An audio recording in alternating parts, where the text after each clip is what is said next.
आज के इस वीडियो में हम क्लास 10th के chapter number 3 pair of linear equation in two variable पर डिस्कस करेंगे। इसके लिए सबसे पहले हम लीनियर इक्वेशंस क्या होती है उन पे बात करते हैं। लीनियर इक्वेशन जिसमें आपकी जो डिग्री होती है वो क्या होनी चाहिए, 1 होनी चाहिए। तो जैसे हम लिख सकते हैं x + 1 ये लीनियर इक्वेशन हो गई, या 2x + 5 ये लीनियर इक्वेशन हो गई, या x + y + z ये भी लीनियर इक्वेशन है। अब इनमें और इसमें क्या डिफरेंस है, इसमें हम यहाँ एक ही वेरिएबल यूज कर रहे हैं, लेकिन यहाँ पे हमारे पास में x, y, z 3 अलग अलग वेरिएबल्स यूज किए गए हैं।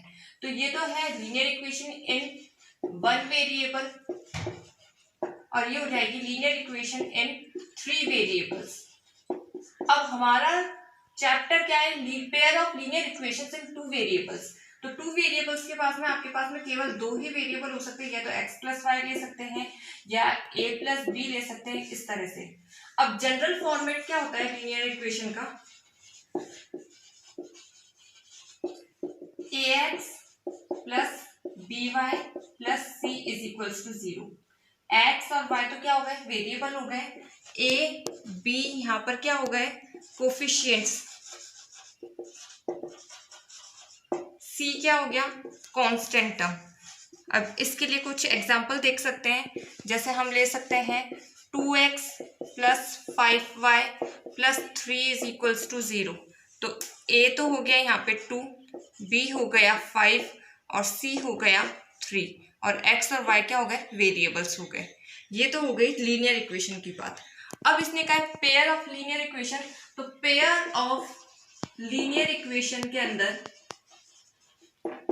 2 इक्वेशंस आएगी आपकी, इस फॉर्म में आएगी a1x + b1y + c1 = 0। इसी तरह से a2x + b2y + c2 = 0। ये 2 इक्वेशंस हो गई। अब इसमें a1² + b1² is not equal to 0। इसी तरह से a2² + b2² is not equal to 0 होना चाहिए। तो ये हमारे पेयर बन गए कि हमारे पास में कोई सी भी 2 इक्वेशंस रहेगी जिनके हम सॉल्यूशंस निकालेंगे। अब इस पूरे चैप्टर में हमें x और y की वैल्यूज अलग अलग मेथड से फाइंड करनी है। वो 3 मेथड्स कौन से हैं, फर्स्ट मेथड तो है हमारा सब्स्टिट्यूशन,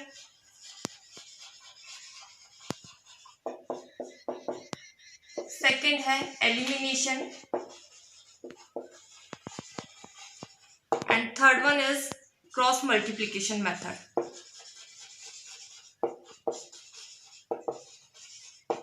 हम इस पूरे चैप्टर में इन 3 मेथड्स पे डिस्कस करेंगे, साथ में हम ग्राफिकली रिप्रेजेंटेशन भी देखेंगे कि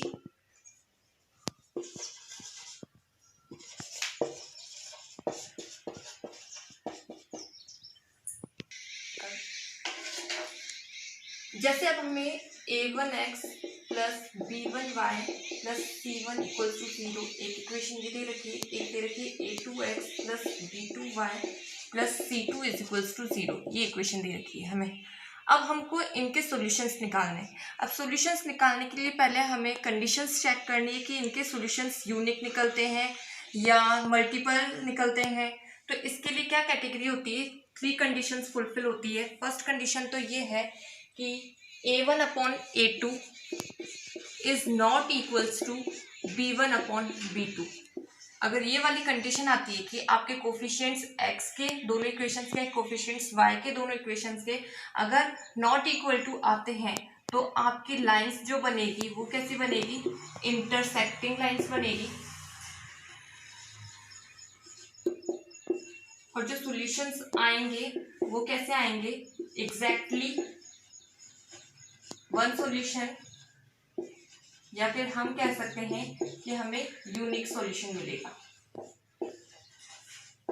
अब इंटरसेक्टिंग लाइंस यानी जब हम ग्राफ में रिप्रेजेंट करेंगे इसको इस तरह से, यहाँ x और ये y, तो ये दोनों किसी ना किसी लाइन पर इस तरह से आके इंटरसेक्ट करेगी। ये हो गई लाइन 1, ये हो गई लाइन 2। तो ये इस पॉइंट पर इंटरसेक्ट कर रही है, तो ये वाली लाइंस क्या हो गई, इंटरसेक्टिंग लाइंस। तो इसका ग्राफ कुछ इस तरह से बनेगा। अब ये यहाँ पर कहीं पर भी इंटरसेक्ट कर सकती है। इसका एग्जाम्पल जैसे हम ले सकते हैं कि दे दिया हमें x minus 2y equal to 0, 3x plus 4y minus 20 equal to 0। ठीक है, अब देखते हैं ये इसको फुलफिल करती है क्या। x का कोफिशिएंट a1 तो क्या है यहाँ पे 1 है, a2 क्या है यहाँ पे 3 है, b1 है -2, b2 है 4, c1 है 0 और c2 क्या है -20। हमें क्या चेक करना है, a1 upon a2। a1 upon a2 की वैल्यू हम रखते हैं 1/3, b1 अपॉन b2 की वैल्यू रखते हैं हम -2/4। 2/4 कैंसिल आउट हो रहा है, 2 1 2 2 2 4, तो ये हो गया -1/2। तो a1 upon a2 is not equals to b1 upon b2, क्योंकि a1 अपॉन a2 की वैल्यू है 1/3 और b1 अपॉन b2 की वैल्यू है -1/2। तो ये दोनों नॉट इक्वल टू आ रहे हैं।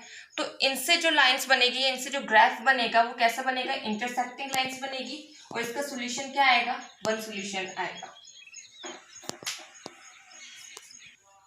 सेकेंड कंडीशन इसके अंदर a1 upon a2 is equals to b1 upon b2 is equals to c1 upon c2 है। अगर हमारे पास में ये कंडीशन आती है तो हमारी लाइंस कैसे बनेगी, कोइंसिडेंट लाइन बनेगी और जो सॉल्यूशंस होंगे वो इनफाइनाइटली मैनी सॉल्यूशंस, इसके हम बहुत सारे सॉल्यूशंस निकाल सकते हैं। अब कोइंसिडेंट लाइन का मतलब क्या होता है कि आपकी लाइन एक ही शो होगी, वो दोनों तरफ डिवाइडेड है, यानी ये कोइंसिडेंट लाइन है, तो आपके पास में केवल एक ही लाइन शो होगी। अभी पहले हमने इंटरसेक्टिंग में देखा था कि वो दोनों लाइंस किसी ना किसी पॉइंट पे क्या कर रही है, इंटरसेक्ट कर रही है। तो दोनों लाइंस आ रही थी, इसमें दोनों लाइंस के सॉल्यूशन कुछ इस तरह से मिलेंगे कि हमें एक ही लाइन देखने को मिलेगी। इसका एग्जाम्पल जैसे हम ले सकते हैं 2x plus 3y minus 9 equal to 0, 4x plus 6y minus 18 equals to 0। Check करते हैं इसको हम। a1 है 2, b1 है 3 और c1 है -9, a2 है हमारे पास में 4, b2 है 6 और c2 क्या है -18। रखते हैं a1 upon a2 is equals to b1 upon b2 is equals to c1 upon c2। a1 की वैल्यू है 2/4, b1 है 3/6, b1 अपॉन b2 हो गया, c1 अपॉन c2 माइनस का 9 अपॉन माइनस का 18, 2 1 ज़ा 2, 2 2 ज़ा 4, कितना आ रहा है 1/2, 3 1 ज़ा 3, 3 2 ज़ा 6, 1/2, 9 1 ज़ा 9, 9 2 ज़ा 18, 1/2। तो ये वाली कंडीशन इसको फुलफिल कर रही है। तो इससे जो लाइंस बनेगी वो कैसी बनेगी, कोइंसिडेंट लाइंस बनेगी और इसके जो सॉल्यूशंस निकलेंगे वो कैसे निकलेंगे, इनफाइनाइटली मेनी सॉल्यूशंस निकलेंगे। तो ये वाली कंडीशन होनी चाहिए इसके लिए। थर्ड कंडीशन है a1 upon a2 is equals to b1 upon b2 not equal to c1 upon c2। अगर ये कंडीशन बनती है तो लाइंस कैसी बनेगी, पैरेलल लाइंस बनेगी। इसके सॉल्यूशंस क्या होंगे, नो सॉल्यूशन, इसका कोई भी सॉल्यूशन नहीं निकलेगा। पैरेलल लाइंस इस तरह से, ये लाइन 1 और ये लाइन 2, तो ये दोनों एक ही डायरेक्शन में जाएगी और इनके जो बीच की डिस्टेंस होती है वो क्या होती है, इक्वल होती है, ये पैरेलल लाइंस होती है। इसके लिए हम एग्जाम्पल देखते हैं। Example x plus 2y minus 4 equal to 0, 2x plus 4y minus 12 equals to 0। तो a1 1, b1 2, c1 -4, a2 2, b2 4 and c2 is equals to minus का 12। a1 upon a2 equal to आना चाहिए b1 upon b2 but not equal to c1 upon c2। Put करते हैं values, a1 है 1/2 a2, is equal to 2/4 is not equals to -4/-12। 2 1s are 2, 2 2s are 4, तो 1/2 is equals to 1/2। तो ये condition तो आ गई हमारे पास में कि A1/A2 is equals to B1/B2, but not equal to 4 1s are 4, 4 3s are 12, minus से माइनस कैंसिल 1/3। तो ये वाली पूरी कंडीशन क्या हो रही है, फुलफिल हो रही है। इसका मतलब इस इक्वेशन के ना तो कोई सॉल्यूशंस निकलेंगे, बट लाइंस जो बनेगी वो ग्राफिकली पैरेलल लाइंस बनेगी। आगे हम एल्जेब्रिक मेथड्स पे डिस्कस करते हैं। सबसे पहले हमारा आता है सब्स्टिट्यूशन मेथड। सब्स्टिट्यूशन का क्या मतलब होता है कि आप किसी की जगह पर किसी और को लगा देते हैं, यानी एक की जगह पर दूसरे को रिप्लेस करना क्या होता है, सब्स्टिट्यूशन होता है। तो इसका क्वेश्चन करके देखते हैं कि सब्स्टिट्यूशन मेथड से हम कैसे इक्वेशन सॉल्व करते हैं। तो क्वेश्चन किस तरह से आता है, solve the equations bye substitution method. हमको दो इक्वेशंस दे रखे, 7x - 15y = 2, x + 2y = 3। तो सबसे पहले हम A1/A2 से चेक कर लेते हैं। A1/A2 कितना है इसका, 7/1। B1/B2 आ रहा है इसका -15/2, और C1/C2 क्या आ रहा है इसका 2/3। तो तीनों ही नॉट इक्वल टू आ रहे हैं कि A1/A2 is not equal to B1/B2। तो इसके सॉल्यूशंस कैसे निकलेंगे, यूनिक या एग्जैक्टली वन सॉल्यूशन निकलेगा इसका। अब इसका सॉल्यूशन निकालते हैं। हम लेते हैं इसको इक्वेशन 1 लेट कर लेते हैं और इसको इक्वेशन 2 लेट कर लेते हैं। अब इसमें क्या करना होता है कि आप चाहे वेरिएबल x से वेरिएबल y की किसी भी एक इक्वेशन से वैल्यू निकालें और उसको दूसरी इक्वेशन में पुट करते हैं। हम लेते हैं from equation 2 find value of x। हम इक्वेशन 2 से x की वैल्यू फाइंड कर लेते हैं। तो इक्वेशन 2 है हमारे पास में x + 2y = 3। तो x = क्या आएगा, ये जो प्लस का 2y है अपोजिट साइड जाके क्या हो जाएगा, माइनस का 3 - 2y हो गया। अभी हमारे पास में इक्वेशन 3 आ गई कि हमारे पास में x की वैल्यू क्या आ रही है, 3 - 2y। अब जो ये इक्वेशन 3 से x की वैल्यू आई है उसे हम इक्वेशन 1 में पुट करते हैं। Put the value of x in equation 1। Equation 1 में हम x की वैल्यू पुट कर रहे हैं। इक्वेशन 1 लिखते हैं 7x - 15y = 2। 7x की वैल्यू अभी हमने निकाली 3 - 2y, तो यहाँ पुट करते हैं 3 - 2y - 15y = 2। 7 को 3 से मल्टीप्लाई करेंगे 21, 7 को 2 से करेंगे तो 7 2s are 14y - 15y = 2। 21 को अपोजिट साइड में ले जाते हैं, यहाँ y की वैल्यू आ रही है तो माइनस का 14 और माइनस का 15 माइनस का 29y, ये हो जाएगा 2 - 21, तो -29y = हो जाएगा माइनस का 19, तो y = हो जाएगा -19/- -29। माइनस से माइनस कैंसिल आउट, क्या आ गई y की वैल्यू 19/29। हमने y की वैल्यू तो फाइंड कर ली। अब x की वैल्यू फाइंड करने के लिए हम क्या करेंगे, इसको इसमें पुट करेंगे। पुट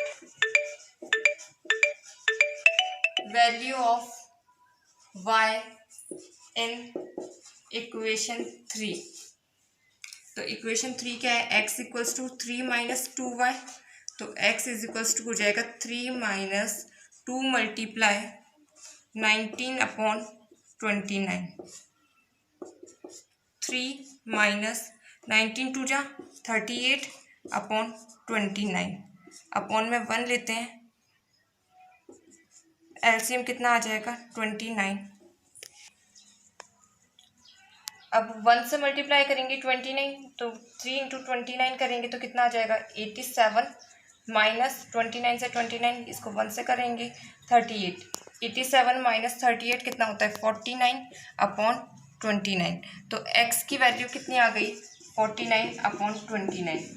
तो ये इसके सॉल्यूशंस आ गए। अब दोनों के सॉल्यूशंस क्या आ रहे हैं, एक ही आ रहे हैं। तो x इक्वल्स टू तो आ गया हमारे पास में 49/29, y इक्वल्स टू आ गया 19/29। हम इन आंसर्स को चेक भी कर सकते हैं कि इक्वेशन 1 या 2 में से किसी में भी पुट करके हम इन आंसर्स की वैल्यूज देख सकते हैं कि हमारे आंसर सही आए हैं या नहीं। अब चेक करते हैं हम इसका आंसर।